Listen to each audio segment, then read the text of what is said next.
أعوذ بالله من الشيطان الرجيم بسم الله الرحمن الرحيم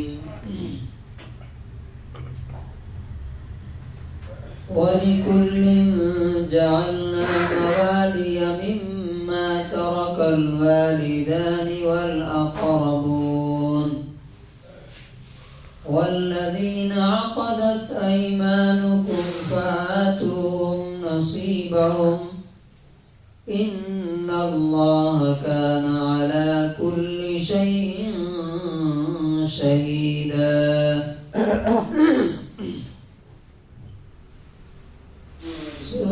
سورة النساء سورة نمبر 4 آیت نمبر 33. وَلِكُلٍّ جَعَلْنَا لِكُلٍّ ہر ایک کے لیے جعلنا ہم نے بنایا ہے موالیہ وارث اور حصے دار. مولا کی جمع ہے موالی. مما اس میں سے ترک الوالدان جو ماں باپ نے چھوڑا والاقربون اقرب قریب سے بنا جو رشتہ داروں نے چھوڑا. یعنی ہم نے ہر ایک کے لیے ماں باپ اور رشتہ داروں کے چھوڑے ہوئے مال و دولت میں حصے دار اور وارث بنا دیا. اس کا کیا مطلب ہے کہ جب تک ایک انسان زندہ ہے تب تک اس کی اولاد کا اس میں اس کی پراپرٹی میں اس کی جائیداد میں کوئی حصہ نہیں, کوئی شیئر نہیں. وہی اس کا پورا مالک ہے, اسی کا اختیار ہے. اب یہ چیز نہ جاننے کی وجہ سے بعض دفعہ بچے بلیک میل کرتے ہیں, ہمارا حصہ ہمیں دے دو. بھائی تمہارا حصہ ہوا کہاں کی دے دو؟ اگر آپ کوئی کام کرنے جاتے ہیں تو بعض دفعہ بچے روک دیتے ہیں, بیوی روک دیتی ہے. یہ کیوں ہوتا ہے؟ یہ نہیں معلوم ہونے کی وجہ سے کہ میری زندگی میں میرے بچوں کا 1 روپیہ نہیں ہے میرے مال میں, میری جائیداد میں, اور نہ میری بیوی کا ہے. ہاں, جو اللہ تعالیٰ نے کھانے پینے کا, رہنے سہنے کا, علاج کا جو حق متعین کیا ہے ہم اپنے حساب سے اس کو دے سکتے ہیں. اور یہ بھی وہ نہیں کہہ سکتے کہ ہمیں اتنا ہی چاہیے کھانے کے لیے, ہمیں یہی چاہیے کھانے کے لیے. نہیں, ہم اپنے حساب سے جو ہم کھاتے ہیں, جو پہنتے ہیں, جہاں رہتے ہیں وہاں ان کو رہنا ہے تو رہو, نہیں تو آپ جا سکتے ہو. یہ چیز اگر انسان کو معلوم ہو تو وہ کبھی اس کو کوئی ایکسپلائٹ نہیں کر سکتا ہے, کبھی اس کو مس یوز نہیں کر سکتا ہے. لیکن اکثر لوگوں کو یہ چیز پتہ نہیں ہے. ہاں, اس کے مرنے کے بعد اس کے بچوں کا یا بیوی کا جو بھی ہے وہ اللہ تبارک و تعالیٰ نے یہ جو حصہ کہہ رہا مرنے کے بعد ہوتا ہے, زندگی میں نہیں ہوتا. وَالَّذِينَ عَقَدَتْ أَيْمَانُكُمْ. اب یہاں ایک دوسری بات بتائی جا رہی. یہ کیا ہے؟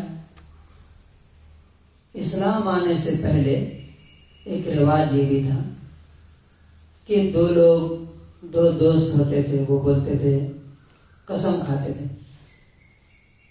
کہ میری جان تمہاری جان, میرا مال تمہارا مال.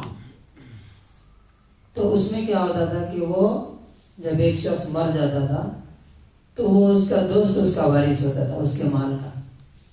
اسی کو یہاں فرمایا وَالَّذِينَ عَقَدَتْ أَيْمَانُكُمْ. عقدہ مطلب ہوتا ہے باندھنا, ایمان مطلب قسم. یعنی وہ لوگ جن کو تمہاری قسموں نے باندھ رکھا ہے, جن سے بانڈ اور تعلق جو ہے رشتہ داری کی بنیاد پر نہیں ہے. تم نے قسم کھا لیا جاہلیت میں اسلام سے پہلے کہ ہم مریں گے تو ہمارا مال تمہارا ہو جائے گا. تو اب اس قسم کو پورا کرنے کے لیے کیا کرنا ہے؟ آتوہم, ان کو دے دو, نصیبہم, ان کا حصہ. مرنے کے بعد ان کا نہیں ہوگا وہ کینسر. پہلے تھا، اسلام سے پہلے تھا، اب نہیں ہوگا ان کا کینسر. کیوں؟ اب اللہ تعالیٰ نے جو پیچھے گزرا پورا ڈیٹیل، ماں کا کتنا ہوگا، باپ کا کتنا ہوگا، بچوں کا کتنا ہوگا، ان کا ہوگا. کسی دوست کا یا منہ بولے بیٹے کا اب کوئی حصہ نہیں. ہاں اب قسم کھا لیے ہو، وعدہ کر لیے ہو، تو تھوڑا بہت جو دینا ہے اپنی لائف میں ان کو دے کر کے بات ختم کرو. مرنے کے بعد ان کا حصہ نہیں ہوگا. اب یہ جو ساری باتیں اللہ تعالیٰ بول رہا ہے، ان اللہ کان علی کل شیء شہیدا، بے شک اللہ تعالیٰ ہر چیز پر گواہ ہے. خالی بول کے چھوڑ نہیں دیا، بلکہ ایک ایک چیز کیا کر رہا ہے، دیکھ رہا ہے. وٹنس ہے، ہم یہاں پہ بیٹھے ہوئے ہیں وہ بھی دیکھ رہا ہے. نماز ہم نے کیسی پڑھی وہ بھی معلوم، گھر پہ جا کے کیا کرتے ہیں وہ بھی معلوم، تمہارے مرنے کے بعد تمہارے وارثین کیا کرتے ہیں وہ سب اس کو معلوم ہے، وہ دیکھ رہا ہے. اللہ تعالیٰ نے دوسری جگہ فرمایا وَمَا تَكُونُ فِي شَأْنٍ، تم کسی حال میں رہو، کسی کام میں رہو، وَمَا تَعْمَلُونَ مِنْ عَمَلٍ، تم کوئی بھی کام کرو، إِلَّا كُنَّا عَلَيْكُمْ شُهُودًا إِذْ تُفِيضُونَ فِيهِ، جب تم وہ کر رہے ہوتے ہو تو ہم وہاں موجود ہوتے ہیں، ہم دیکھ رہے ہوتے ہیں کہ تم کیا کر رہے ہو. تو یہ جو اللہ تعالیٰ کا حکم ہے اسے ہمیں کلیئرلی سمجھنا چاہیے. For all we have made heirs to what is left by parents and relatives, and to those whom your oaths have bound to you, give them their share. Indeed, Allah is ever over all things a witness. تو اللہ تعالیٰ سے دعا ہے کہ اللہ تعالیٰ ہمیں اس کی باتوں کو سمجھنے اور اس کے مطابق عمل کرنے کی توفیق نصیب کرے.